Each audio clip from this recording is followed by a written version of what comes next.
Hello everyone and welcome to MPSC point. मित्रांनो, जवळपास 15 ते 20 दिवसानंतर आपल्या चॅनलला हा व्हिडिओ येत आहे आणि याचं महत्त्वाचं कारण म्हणजे की जी कंबाईन ग्रुप बीची एक्झाम होती ती मी देखील देणार होतो आणि त्यामुळे त्या अभ्यासामध्ये व्यस्त असल्यामुळे आपल्याला व्हिडिओज त्या प्रमाणामध्ये टाकता आले नाही. तरी मी काही व्हिडिओ जे ऑलरेडी शेड्यूल करून ठेवले होते तर ते तुम्हाला आपल्या चॅनलला बघायला मिळाले. तर नुकत्याच काही एमपीएससीचे अपडेट्स आलेले आहेत, तर त्या अपडेट्स आपण या व्हिडिओमध्ये बघणार आहोत आणि तुमचे स्कोअर देखील छान आलेले असतील. तर ज्यांचे स्कोअर छान आलेले असतील त्यांना सर्वांना कॉंग्रॅच्युलेशन आणि पुढील टप्प्यासाठी म्हणजेच मेन्ससाठी बेस्ट ऑफ लक. आणि पुढील टप्प्यामध्ये देखील तुम्ही चांगला परफॉर्मन्स करा कडून अपेक्षा. चला तर आजच्या व्हिडिओला सुरुवात करूया.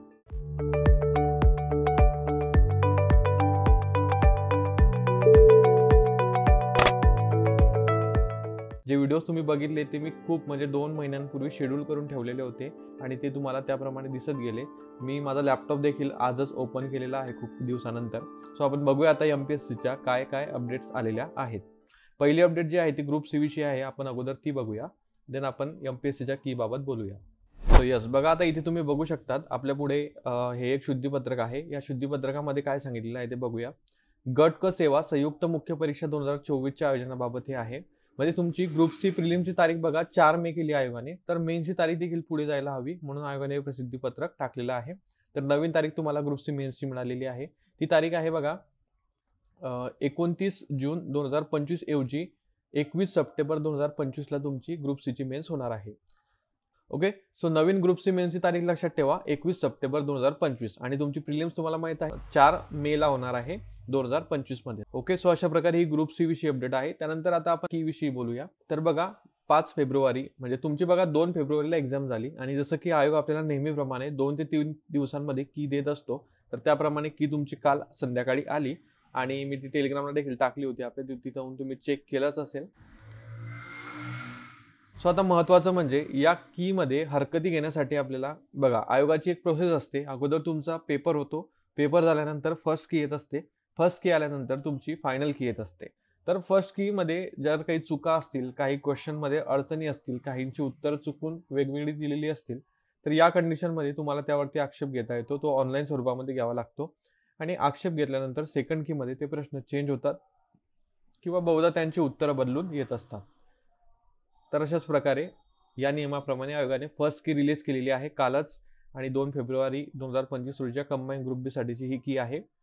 तर इथे बघा बघण्यासारखं काही एवढं विशेष नाही या प्रसिद्धी पत्रकामध्ये. फक्त एक लक्षात घ्यायचं की तुम्हाला 10 फेब्रुवारी 2025 पर्यंत जी विहित प्रोसेस आहे त्यानुसार हरकती घ्यायच्या आहे आणि हरकती अगदी कुठल्याही प्रश्नावरती घेऊ नका ज्याच्यावरती काहीतरी लॉजिक आहे. असे जनरली जर तुम्ही बघितलं तर मोठा डिफरन्स काही सेकंड की मध्ये नसेल, कारण राज्यसेवेमध्ये आयोगाने एक देखील क्वेश्चन कॅन्सल केलेला नाही. यावर तुम्ही समजू शकता की कंबाईनचा देखील पेपर त्याच स्वरूपामध्ये निघाला होता आणि यामध्ये देखील आयोगाच्या काही चुका झालेल्या नाही. उगाच काहीतरी करायचं म्हणून काहीतरी प्रूफ देऊन आक्षेप घेणे हे मला देखील योग्य वाटत नाही.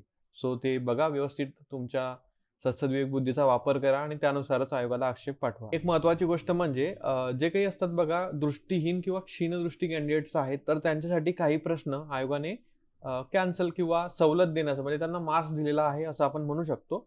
सवलत देण्याचे प्रस्तावित आहे. याची दृष्टीहीन किंवा क्षीणदृष्टी उमेदवारांना नोंद घ्यावी. ओके, मग कोणकोणते प्रश्न आहेत ते, तर इथे बघा सेट ए मधील 96 वा, सेट बी मधील 98 वा, सेट सी मधील 94 वा आणि सेट डी मधील 92 वा. हे फक्त या उमेदवारांसाठी आहे जे दृष्टीहीन किंवा क्षीणदृष्टी आहे. नाहीतर तुम्ही देखील म्हणाल की माझा देखील 1 मार्क्स वाढला पाहिजे, या प्रश्नांचा आयोगाने मार्क्स देण्याचं ठरवलं आहे, तर तसं नाही होणार. फक्त जे व्हिज्युअली इम्पेअर्ड आहे त्यांच्यासाठीच ही तरतूद इथे करण्यात आलेली आहे. सो हे बघा आपली फर्स्ट की आहे. तुम्ही या कीनुसार चेक केलं असेल. ज्यांना की अजूनही डाउनलोड झालेली नसेल त्यांनी आपलं टेलिग्रामला जॉईन करू शकतात. एमपीएससी पॉईंट नावाचं टेलिग्राम चॅनल आहे, तिथून तुम्हाला ही की मिळून जाईल, तिथून तुम्ही चेक करू शकतात. सो आय होप तुम्हाला यामध्ये चांगले मार्क्स आले असतील आणि जर पेपरची आपण लेवल बघितली तर त्यामध्ये खूप जास्तही कठीण असा पेपर नव्हता आणि खूप जास्त सोपा देखील नव्हता. सो बॉर्डरेट लेवलला जर मार्क्स असतील तर तुमची प्रिलिम्स क्लिअर होण्याचे चान्सेस वाढून जातात. आणि माझं तरी प्राथमिक निरीक्षण असं आहे की सेकंड कीने बहुधा जास्तीत जास्त 1 मार्काचा फरक तुमच्या गुणांमध्ये पडू शकतो आणि काही कंडिशनमध्ये तर तो देखील फरक पडणार नाही. ओके, सो आयोग ट्राय करेल की आन्सर की मध्ये एकही चूक नसेल किंवा आन्सर वगैरे चेंज होणार नाहीत मेजॉरिटी. सो खूप दिवसांपासून व्हिडिओज बनवलेले नव्हते, त्यामुळे आज हा व्हिडिओ तुमच्या समोर नक्कीच घेऊन यायचा होता. आपण ट्राय करूया, जास्तीत जास्त ऍक्टिव्ह राहण्याचा प्रयत्न करू आणि या मेन्सच्या काळामध्ये मेन्सचा देखील चांगल्या प्रकारे अभ्यास करूया. सो तुमचे मार्क्स तुम्ही मला कमेंट्समध्ये कळवू शकतात. मी त्या कमेंट सर्व पर्सनली वाचणार आहे, कारण मी आता सध्या गावी आहे, घरी आहे आणि माझ्याकडे त्यासाठी वेळ देखील आहे.